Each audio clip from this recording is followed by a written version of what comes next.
Herman, Managing Director of Barriere Freres, which is a very important maison de négoce in Bordeaux, right on the eve of Primeurs Week. Some people have already been coming here. Robert Parker was here the week before, but also other people have come to taste wines. There's going to be some tasters next week who will stay beyond the official Primeurs Week. Laurent, what is your feeling about 2009 in general? Is it promising to be a big seller for Bordeaux?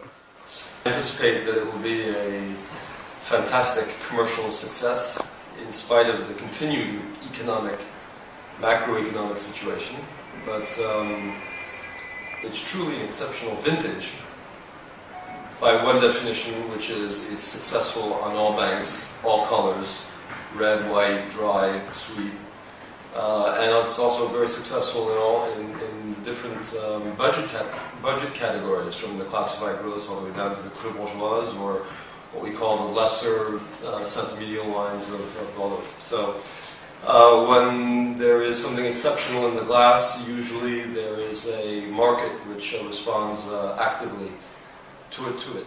What about the U.S. market? Have you gotten a feel for it from clients, American clients?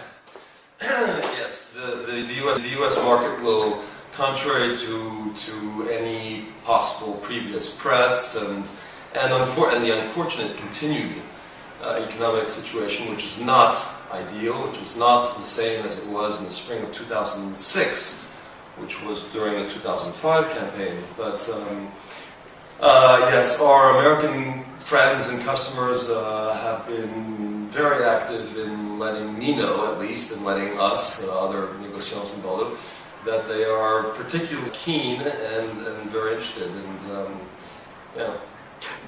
Do you think the whole Diageo deal, the fact that Diageo is no longer present as a non-primeur buyer, is that going to harm sales in the U.S., or is that sort of an overstated issue?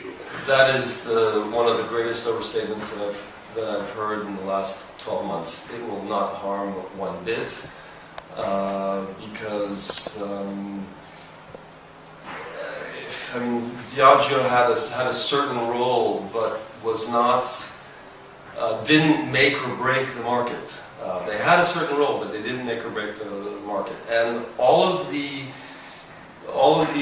entire American market, whether and notably retailers, okay, which is essentially, they will all be able to find immediately ways to get access to all these wines. So how do you like the 09 so far, everyone? Is this for you or for Laurent? This is for me. No, this is. I think it's pretty good. This is. On the left bank, I think it's good this year. Which one? I think especially in the lower levels, we're looking at some, hopefully some good bang for your buck. Right? Good bang for your buck? I agree. Good bang for your buck, Laurent? On all levels? On the lower levels. On the lower levels, there's going to be some damn good values. I mean, wines below $20 retail, or 10 euros. And I think that's where the action's going to be. Yeah. It's going to be 5 to 20 euros. Yeah. Maybe 25. Above that, I think that's where that's going to be the danger field. What do you say? Because the economy? Or? I think you're going to get all the quality that you need in the $25, 15 to 25 euro wine. I think it's going to be, there's a lot of competition in the 50 to 100 level in the United States. A lot of those guys are dropping their prices. You mean like California wines? Prices. Do you mean like California wines? Or? Yeah, there's a lot more competition now in that level where prices have come down, and whether it's high-end Italian or high-end Château or high-end Napa, they've come down 20–30% in prices, and they're now most of the argument was that the 05s that you can find in the market are still based on the highest prices, on the peak prices of the 2005s. Okay. On Primeur. Yeah, not the initial. But still on Primeur initial prices. Or secondary tier offering. Yeah.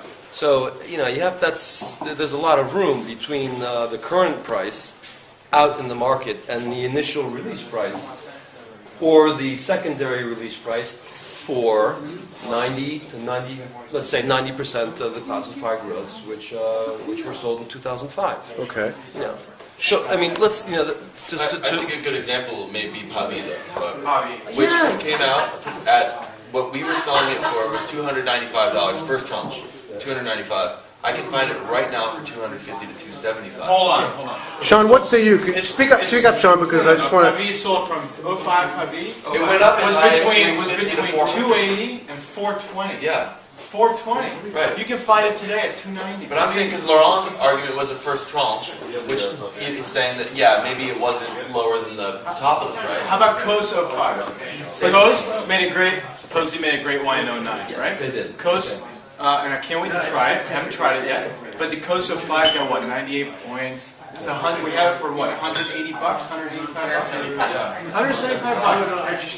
175 bucks, 98 points in the bottle. It's a done deal. We got wine today, money today. Boom, boom. It's done. Are you going to tell them that when you see them? Sure. Thursday. Okay, great. No, Monday. Okay, fine. Beyond that, my argument is that the news media loves to talk about a whole category of wines, i.e. classified gross, and sort of stick to those 3 or 4 or 5 examples of wines which were maybe a little bit overpriced in 2005 or which may be overpriced in 2009. What I'm saying is that 90% of the wines or even 85% of the wines in 05 sold through the system, haven't been consumed by the consumer, but they sold through the system, and they are currently not available at the initial opening price. Do you agree with that, And Sean? that I hate the idea that the whole Bordeaux market is like isolated on 5 wineries which fuck up. Which occasionally fuck up, you know.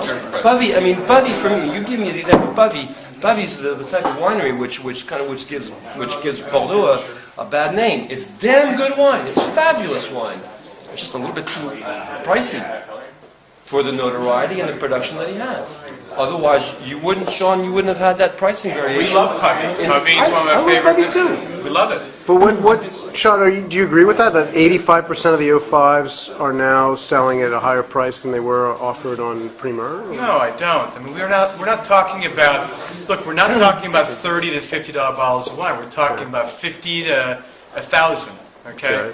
We sold Latour at $1,800. Okay. I mean, at its sort of peak, right? $1,800. Would that be about right? $1,800 a bottle? And we've sold it down to $800 Wait, since. What was the initial offering? That's 50%. The initial offering was at what, 400 to 500? Initially, we sold it, 4 to 500. So it went up to 1,000, and so some, guys, some consumers who unfortunately maybe woke up a little bit too late, bought it a little bit high, but it's like the stock exchange. I mean, you buy AT&T. How about what? Intelligently, you try and buy it intelligently, and now it's back down to how much? 600, 700? Latour, Yeah. 800, 900. Okay, so that's double the price from the initial release What about price. Las Casas? What did that come out initially? Okay, don't we agree? Las Hey, Casas has the price Las doubled. Casas sold for $250. Wait, Latour, the price doubled. Up to Didn't we agree? 400. Now it's back down to 300. Yeah, but you're using an Okay, average. the initial- You're using the first gross, which is the same that that happens. Look, to be an average. Americans we don't want to get burned. Right? We don't want to get burnt. We don't want to have the feeling that 2 years later we can find the same wine for less. I mean, we just don't want that. There should be a financial motivation and incentive to put up your money today to get the wine in 2 years.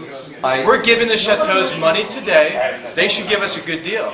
If we don't get a good deal, then the whole system's flawed. Because the more people you piss off, the more people disappointed, right? I entirely agree with him. That is the fundamentals.